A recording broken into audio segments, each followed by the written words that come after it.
আলে হাদিস দলুকে বাইন নই ইন আগে এত নো আছিল এই কয়েক বছর হইতে বাজ্যে দেরি ওই জাকের নায়ক উগু আছে যে এই বেতন এখানে বেশি বাজ্যি আর বিশেষ করে বর্তমান গত সরকারের মধ্যে মন্ত্রী উগু আছিল সালমান এফ রহমান সে ফাক্কা আলে হাদিস সে রাষ্ট্রীয় ক্ষমতাগুলো আহলে হাদিসের জন্য ব্যবহার করছে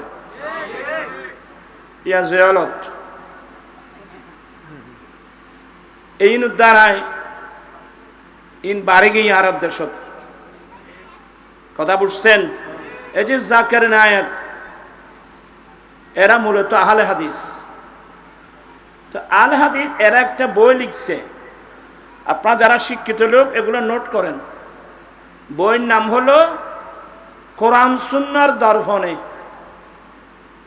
বইয়ের নাম কি কোরআন সুন্নাহর দর্পণে এই লাইব্রেরি পাওয়া যায় এই কোরআন সুন্নাহর দর্পণে বইটা লেখছে শুধু একটা জিনিস বোঝানোর জন্য কি আল্লাহ কোথায় থাকেন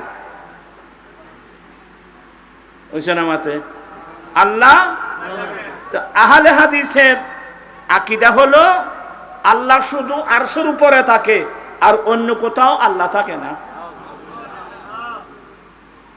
এদের আকীদা হলো আল্লাহ শুধু আল্লাহ আরশের সমাসীন কিন্তু দলিল দিয়েছে কোরআন শরীফ থেকে আর রহমানু আলাল আরশি ইস্তাওয়া সুম্মা ইস্তাওয়া আলাল আরশ এই আয়াতগুলো দলিল দিয়ে অথচ এই আয়াতগুলো আল্লামা জালালউদ্দিন সুয়ুতী রাহমাতুল্লাহ আলাইহি ইতকান ফি উলুমিল কোরআন এখানে লিখছে যে এই আয়াতগুলো আয়াতে মুতাশাবাহা যেগুলোর অর্থ আল্লাহ ছাড়া আর কেউ জানে না আয়াতে মুতাশাবাহ দিয়ে অর্থাৎ আয়াতে মুতাশাবাহা মানে ওই সমস্ত আয়াত যে আয়াতের অর্থগুলো একেবারে অস্পষ্ট যেমন কোরআন শরীফ শুরুতে আলিফ লাম মিম এগুলোর অর্থ কেউ জানে এটা আল্লাহ আল্লাহ রাসূল জানে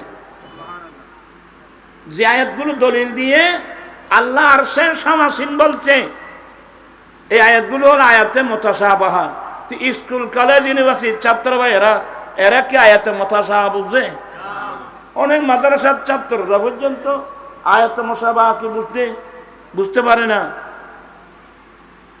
তো ওদের আকীদা হলো আল্লাহ কোথায় থাকেন আল্লাহ আরশেই সমাসীন নাউজুবিল্লাহ বলেন না তো আরশে যদি সমাসীন বলা হয় তাহলে আল্লাহর একটা সীমা হয়ে গেল না মানুষ আল্লাহর একটা কি হয়ে গেল আল্লাহ সীম না অসীম একবার দিনাজপুর ওইদিকে একটু লোকগুলো বেশি আমার আবার অনেক ভক্ত আছে আহলে হাদিসের মধ্যে আরো ভক্ত আছে আমি যে সোনার মদিনা পড়ি না এরা একেবারে তার জন্য ভাগ হবে অনেক ভক্ত আছে তো এক মাহফিলে আমাকে বলতো নুরি হুজুর আল্লাহ কোথায় থাকেন তো প্রশ্ন থেকে তো আমি বুঝতে পারলাম এরা কোন দলের মানুষ এরা আহলে হাদিস এদের আকীদা হলো আল্লাহ শুধু কোথায় থাকেন আরশের উপরে থাকেন আর সে সমাসীন তা আমি বললাম চিন্তা করলাম যে এদেরকে যদি আমি কোরআন হাদিস দিয়ে দলিল দিই এগুলো বুঝবে না আমি এমন একটা কথা বলবো যে কথাটা বলার পরে দ্বিতীয় প্রশ্ন করার কোনো সুযোগ নেই আমি বললাম ভাইজান আপনাদেরকে ধন্যবাদ মোবারকবাদ প্রশ্ন করার কারণে আপনাকে ধন্যবাদ তবে আপনি প্রশ্ন আল্লাহ কোথায় থাকেন আমার ভাইয়েরা সবাই মনোযোগ সহকারে শুনুন আল্লাহ হলেন স্রষ্টা বাকিগুলো সৃষ্টি আরশ এটা একটা সৃষ্টি কুরসি এটা একটা সৃষ্টি আসমান সৃষ্টি জমিন সৃষ্টি এক কথায় আল্লাহ ছাড়া যা কিছু আছে সবগুলো আল্লাহর সৃষ্টি বলে হ্যাঁ এটা ঠিক আছে তা আমি বললাম ভাইয়া আরশ যেটা বলছেন আল্লাহর আরশ এটাও তো আল্লাহর একটা সৃষ্টি আরশ যেটা আছে এটাও তো আল্লাহর একটা কি তো আল্লাহ তো স্রষ্টা তো আরশ এটা একটা সৃষ্টি তো আরশ বানানোর আগেও তো স্রষ্টা ছিল কথা বুঝতেছে না আরশ বানানোর আগে স্রষ্টা ছিল না? কারণ আরশ এটা একটা সৃষ্টি, কুরসি এটা সৃষ্টি, আল্লাহ ছাড়া সবগুলো সৃষ্টি। তো সৃষ্টির আগেও তো স্রষ্টা ছিল। তো আল্লাহ কোথায় প্রশ্ন করছেন? আরশ বানানোর আগেও আল্লাহ যেভাবে ছিল এখনো এক পয়েন্টের মধ্যে প্রশ্ন টশ্ন সব শেষ। আসলে জ্ঞান রাখতে হবে। আমরা যে যুগে আসলাম না, জ্ঞান ভালো করে, জ্ঞান ভালো মানুষের আশ্রয় না নিলে আপনি যে কোনো মুহূর্তের মধ্যে কি করবেন? অ্যাক্সিডেন্ট করবেন। আল্লাহকে আরশে সমাসীন, আল্লাহ আরশের মধ্যে সীমাবদ্ধ করা, এটা আল্লাহকে ডাইরেক্ট কি দেওয়া? কষ্ট দেওয়া। আরেকটা তাফসীর আছে, ইন্নাল্লাযীনা ইউযুনাল্লাহ, নিশ্চয় যারা আল্লাহকে কষ্ট দেয়। বলে আল্লাহকে কষ্ট কিভাবে দিবে?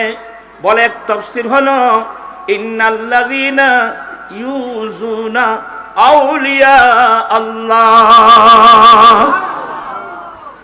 আল্লাহকে কষ্ট দেওয়া মানে আল্লাহর আউলিয়া ইকরামদেরকে, আল্লাহর ওলিদেরকে কষ্ট দেওয়া, আল্লাহর আউলিয়া ইকরামদেরকে কষ্ট দেওয়া। বলে এটা কোত্থেকে নিলেন? কেন? হাদিসে কুদসি বুখারী শরীফের মধ্যে আল ইমাম বুখারী হাদিস নকল করছেন। আল্লাহ বলেন, মান আদালি ওয়ালিয়ান ফাকাদ আযানতুহু বিল হারব।